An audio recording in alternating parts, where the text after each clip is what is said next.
ከመጣው 6 ወር ምናምን አልፎኛል። እና የሁሉ ጊዜ እዚህ ተቀምጠሽ እንዴት አልጠየቅሽኝም? ይህኔ ቆንጆዬ ታውቂ ማን የማን እጅ ላይ እንደሚወድቅ እናያለን። አሁን ግን የጋር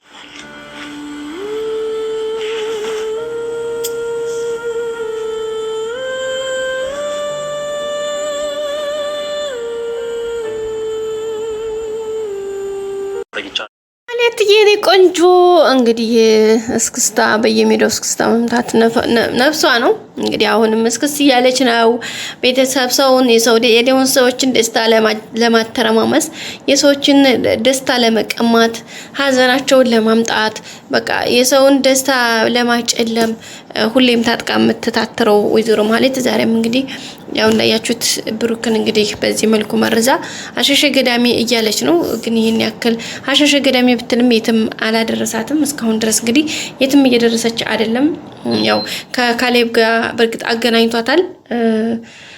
ያው እንዳትፈረጥ እያለች ነው። ካሌብም እንግዲህ አምጥቷታል፣ አስገብቷታል። ያው ወደሷ አስጠግቷታል በተወሰነ መልኩ። እሷም እንግዲህ እንድትፈረጥ እያለች ነው የምትገኘው። እሱ ደግሞ የትም አያደርስም፣ ሊያደርስም አይችልም በፍጹም። እሷ ግን ያው አሸሸ ገዳሚ ማለቷን አሁንም ቀጥላበታለች። ግን እስከመቼ የሚለው ነገር ጥያቄ ምልክት ውስጥ የሚገባ ነገር ሆኖ እንዳለ ማለት ነው ቤተሰቦቻችን። በመሆኑም እንግዲህ ዛሬ ማለትዬ እንድትፈርጥ ነው እያለች ያለችው። እሱም ከምን አንጻር የተነሳ ነው መሰላችሁ? አሁን ላይ ይሄ ታረቀኝ የሚባለው ልጅ ደግሞ ቪዲዮ ይዞባታል ማለት ሚስጥሩን ወይ ሌላ ሚስጥር ስታወራ ካሌብ የሰጣትን ተልእኮ ትታ በራሷ መንገድ የራሷን መንገድ ለማመቻቸት ከሰዎች ጋር ስታወራ አግኝቷት ነበረ። እሱም እንግዲህ ካሌብም ደግሞ ለራሷ ፓስፖርት እና አንዳንድ መረጃዎች ተሞልቶላት ከሀገር ውጭ የሆነ ይዛው የምትሄደው ዕቃ እንዳላት በትዕዛዝ እንትን እንዳላት ነግሯታል። ግን ይሄን ባለበት ሰዓት ላይ ቤተሰቦቻችን በጣም በሚገርም ሁኔታ እሷን በጣም ነው የተናደደችው። በፍጹም ማለት እንደዛ ጠበቅ ያለ ነገር ላይ አይሆንላትም። ይሄን ነገር ማተራመስ፣ ሰዎቹ መበጥበጥ፣ በተለይ እነ ብሩክ ቤተሰብ ላይ ያለውን ሁኔታ ነው እንጂ የምትታትረው እንደዚህ ወጣ ብላ ነገሮችን የምታጠናድቅ እያንዳንዱን ነገር የምትሰራ ሴት አይደለችም።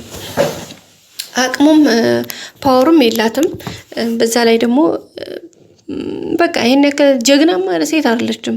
ግን አንዳንዴ ፋራ ሲገግም አይድረስ አይደለ ጋይስ? በዛ ግግምናዋ ነው የምትሄደው። እንግዲህ ያለውን ነገር እንግዲህ ለማስተካከል ተፍተፍ እያለች ነው። ግን አሁን ታሬ ከዚህ ሀገር ውጭ ነው እንደዚህ ተልእኮ ተሰጥቶሻ ምናምን ብሏታል። እሷም እንግዲህ እያለች ነው። ጭራሽ ብላ ታረቀኝን እንግዲህ እባክህ ለምንልኝ እባክህ፣ ምክንያቱም እኔ ይሄን ነገር በፍጹም ልሰራው አልችልም። ይሄ በቃ ለኔ የሚሆን አይደለም። ስለዚህ እባክህ አንተ እርዳኝ፣ አግዘኝ እያለች ነው የምትገኘው። እሱ ግን ኧረ እባክሽ ምንሽ ነው የሚያሳዝነው? አሁን አንቺ ስንት የሚያሳዝን ሰው እያለ አሁን ላንቺን ያዝናለሁ? በምንሽ ነው የምታሳዝኝ? እውነትሽን ነው ምናምን ብሎ እንግዲህ ሙድ ነው የያዘባት። ይሄ ደግሞ እንደዚህ ያደርጋት ደግሞ እሷ በጣም ያደረችው ለዚህ ሁሉ በቃ እንደዚህ ያደርገኝ መድብል ነው ትላለች። መድብል አሁን ምንም አልደረሰባትም። ሄደች ዳከረች እንግዲህ ተለወጣለች ብሎ ብዙ ነገር አድርጎ ያንን ሁሉ መከራ አድርሳባቸው ለይቅርታ ልቧ ክፍት እንዲሆን ብዙ ነገር ለፍቷል። ገንዘብ ሰጥቷት ወደ ራሷ እንድትመለስ፣ ራሷን እንድታስተካከል፣ ወደ አቋሟ እንድትመለስ፣ በቃ ሴትነቷ እንድታስከብር፣ ህይወቷን እርሜዋን ዘመኗን እንድትጠቀም የሚችለውን ሁሉ ነገር አድርጓል መድብል ማለት ነው። ግን እሱ ባደረገላት ልክ እሷ ራሷን ለማስተካከል በምንም ሁኔታ እንትን እያለች አይደለም። ጭራሹንም ሆኖ ባጎረስኩ እጄን ተነከስኩ ሆኖበት መድብል እንግዲህ በጎረሰ እጁ በራሱ እጁ ስቦ አምጥቶ ዛሬ ወንድሙን መርዛ ይሄው እንግዲህ እንዲያልሆነ አድርገው በቃ ከሰው በታች አድርገዋለች። ትናንትና በሁለት እግሩ ቆሞ ለወንድሙ ጠበቃ ኩራት የነበረን ብሩክን ዛሬ እንግዲህ አልጋ ላይ ውሎ ለዛውም ደግሞ ራሱን ችሎ እንኳን መንቀሳቀስና መነሳት መቀመጥ የማይችል አይነት ሰው አድርገው ቁጭ ብላለች። ይሄ ደግሞ በጣም ከባድ ነው፣ ከአእምሮ በላይ እንግዲህ መድብል አሁን ያለበት ስሜት በጣም ከባድ ነው። ምክንያቱም እዚህ ጋር የሚወደውን የሚያከብረውን አንድ ወንድሙን እዚህ ጋር በጤናው ጉዳይ በዚህ ልክ ወድቆ ማየት ለሱ በጣም የሞት ነው።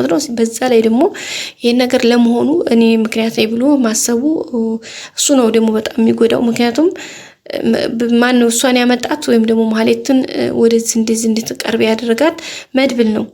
እንዴት አድርጎ በቃ ይቅርታ አድርጉላትና እሷም ተለውጣለች፣ አሁን ሌላ ሰው ሆናለች ምናምን ብሎ ማለት ነው። ግን እሷ እንኳን ልትለወጥ እንኳን ልትቀየር ትዝም አላላት በፍጹም። እሱ ነገር ደግሞ በጣም ከባድ ነው። ያልተቀየረን ሰው ደግሞ ምን ተቀይሯል ማለት በጣም ከባድ ነው። እሱ ግን መስሎት ነበር እውነት ለመናገር ትቀየራለች፣ ወደ ራሷን ህይወት ትኖራለች፣ ራሷን ትሆናለች፣ ነገሮችን ታስተካክላለች ብሎ ስላሰበ ነበረ እንደዛ ሲያደርግ የነበረው። ግን አልቻለም፣ በፍጹም ሊሆን አልቻለም። ነገር ይሹ የተገላቢጦሽ ነው የሆነው። ስለዚህ በዛ አማካኝነት እንግዲህ ያሉትን ነገሮች ለማስተካከል ወጣ ገባ እያለ ነው።